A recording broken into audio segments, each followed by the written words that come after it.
Friday happy hour. Welcome in. We're back in the studio from Shaver Lake. You recognize this? This is where the channel got started all those years ago. I think the video quality was a little bit worse back then. The sound quality in those early videos, don't even scroll back to them. It was terrible.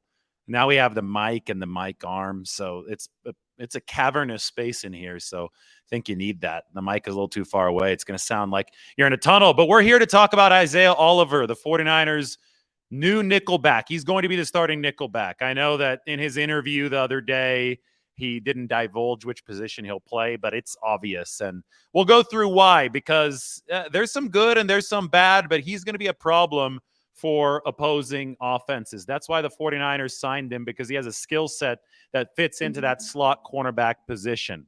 First, the good. Isaiah Oliver is an absolute missile. As you'll see here, 26 coming from the right side, boom. Diagnoses the play, takes the perfect angle, gets through all the blocks, and makes a huge tackle. This is against the Chargers. Justin Herbert trying to hand off. Just look at Isaiah Oliver's recognition at the start of this play. Right here, I'll pause it before this thing gets going.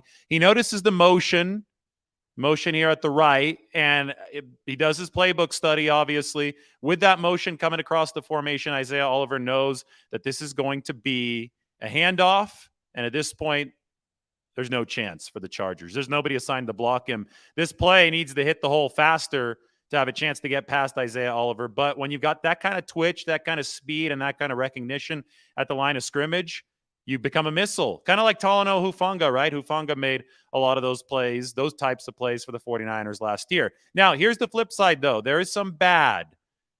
Oliver had a 17% missed tackle rate last year. You might notice the team he's playing here. It's the 49ers. There's Jimmy Garoppolo throwing to Deebo Samuel, and Samuel did get tackled by the next man, but Isaiah Oliver overran Deebo Samuel at the start of this play. Shook out of his pants. Oop, just whiffed there. And, it was emblematic of the type of stuff that Oliver needs to work on. Now, a 17% missed tackle rate is not good. That's about where Talanoa Hufanga was when he was struggling at the start of this past season. Hufanga got a little bit better as time went along, but what you saw was the highs of Talanoa Hufanga and the lows of Talanoa Hufanga for Isaiah Oliver. Both players were missiles. Both players relied on instincts. Both players crashed that line of scrimmage, but because they were playing so instinctually and because they were playing so fast, they were trying to get to the opposition, to that step that the opposition would take before the offense even took it. Because of that, they did miss some tackles. 17% is too high. Now, I will say that Isaiah Oliver was lower earlier in his career. He was around 11%, which is not great, but it's better than 17. You want to keep that missed tackle rate as an aggressive safety / nickelback, probably under 13, 14%. Remember that Oliver tore his ACL in 2021, and he said yesterday in his interview for the first time as a 49er, he said that he didn't start to feel comfortable until late last season, coming off the ACL in 21. So perhaps that higher mixed tackle rate had to do with the knee injury that he was recovering from. And it's obvious that he's fully recovered from that now. We have to say this: Oliver is built for that nickelback position. And by that, I mean, look at this spider chart right here. You could see 96th percentile, 96th percentile, 89th percentile on all the arm measurements: wingspan, arm length, and hand size. Also, weight, 201 pounds. Now I think he weighs closer to 210. This is a solid, thick defensive back.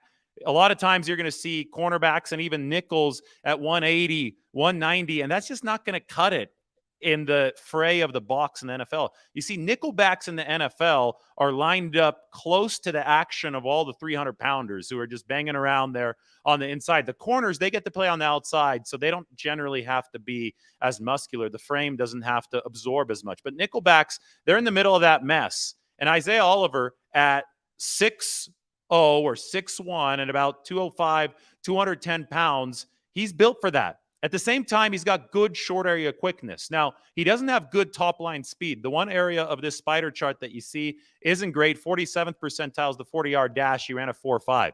Oliver started his career as a nickelback coming out of Colorado, but he was getting beat a little too often. He started his career as an outside cornerback coming out of Colorado, but he was getting beaten a little bit too often on the outside on deep patterns.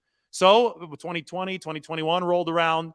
The Atlanta Falcons move Isaiah Oliver inside to that slot cornerback position. And that is where he really thrived because he runs a 6'8" 3-cone, which is indicative of short area quickness instead of that long speed, right, in the 40-yard dash. And he also has that strength. He's got the size to bang bodies on the inside. And of course, he's got the wingspan, as you can see from that spider chart there. Long wingspan, good quickness. That is the tailor-made frame to play nickelback. And it's no, I think, accident that this past year, Oliver allowed a 72.4 passer rating into his coverage, which is excellent. It's ranked in between number 6 and number 7 of cornerbacks. All cornerbacks. Tariq Woolen was about as good, and he was really good for the Seattle Seahawks this past year. So Oliver's a stud. Oliver is going to be a problem. He's a missile when it comes to that run defense.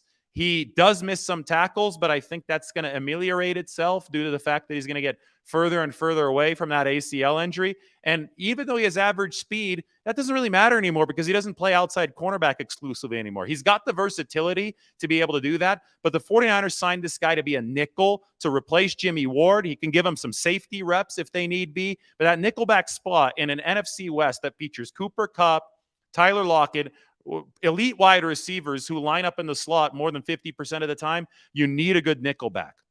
And that's exactly what Isaiah Oliver is. He's got the body type and he's got the pedigree to be that nickelback for the 49ers. Built for it, and he's going to be a problem against opposing offenses. All right, that's the 49ers' newest signing. Wanted to give a quick breakdown. I'm going to be going through all of the 49ers players with some film, some bigger picture analysis. This is the type of move that's going to keep the 49ers as the number 1 defense in the NFL. Obviously, picking up Javon Hargrave helps too. Coverage fuels rush. Rush fuels coverage. Last season, it was more of the former. This season, I think it's going to be probably more of the latter. Rush is going to fuel coverage again, but I think that Isaiah Oliver, you see that play recognition. Let's play it one more time. You see stuff like this from Isaiah Oliver. You see this guy, you're like, okay, he can blitz. He could be like the shark. He can be like K'Wan Williams. He can squeeze through that line of scrimmage and create a lot of problems whenever D'Amico Ryans or now Steve Wilks calls up a blitz. And Steve Wilks might be aggressive for the 49ers coming up. You got to have dogs like that, though, that can penetrate the line of scrimmage and make plays in the backfield. It's not just as simple as calling the play. There has to be anticipation, timing, execution, guys with good football feel, and then guys with enough muscle and enough physicality to be able to operate within close quarters. That is exactly what Isaiah Oliver has been able to do. If you notice, the jersey's back, 17's back, and you still don't know what name is on the backside of it because the 49ers have yet to win the Super Bowl. All right, everybody take care. Like and subscribe.